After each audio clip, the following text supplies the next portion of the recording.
ఎదుటివాడికి నువ్వు చేసింది ఖచ్చితంగా అది ఒక రోజు నువ్వు కూడా అనుభవించాలి.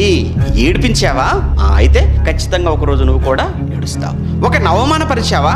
అయితే ఖచ్చితంగా ఒక రోజు నువ్వు కూడా అవమానించబడతావు. అయితే ఒకరిని నిందించావా? నువ్వు ఖచ్చితంగా ఏదో ఒక రోజు నువ్వు కూడా నిందించబడక తప్పదు. ఎందుకంటే నువ్వు విత్తేది చెడు.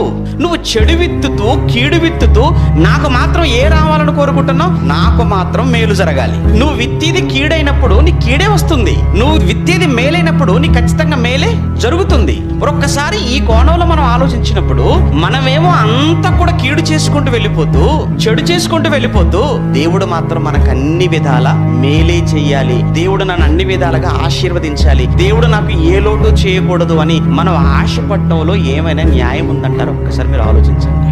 అంటే ఒకసారి మనకు వచ్చే కొన్ని రోగాలకు కావచ్చు, అలానే మనకు వచ్చే కొన్ని సమస్యలకు కానీ, మనకు వచ్చేటువంటి కొన్ని కష్టాలను కూడా మనం ఆలోచిస్తున్నప్పుడు ఎక్కడో మనం రాంగ్ ట్రాక్ లోకి వెళ్ళాం, ఎక్కడో మనం పొరపాటు చేశాం, ఎక్కడో మన తప్పటడుగులు పడ్డాయి, ఎక్కడో మన నిర్ణయాలు భిన్నంగా వెళ్ళిపోయాయి. అందువలనైనా ఈరోజు మనకి ఈ బాధలు, అందువలనైనా ఈరోజు మనకు వచ్చిన ఈ కష్టాలు, అందువలనైనా ఈరోజు మనం ఉన్నటువంటి సమస్యలు.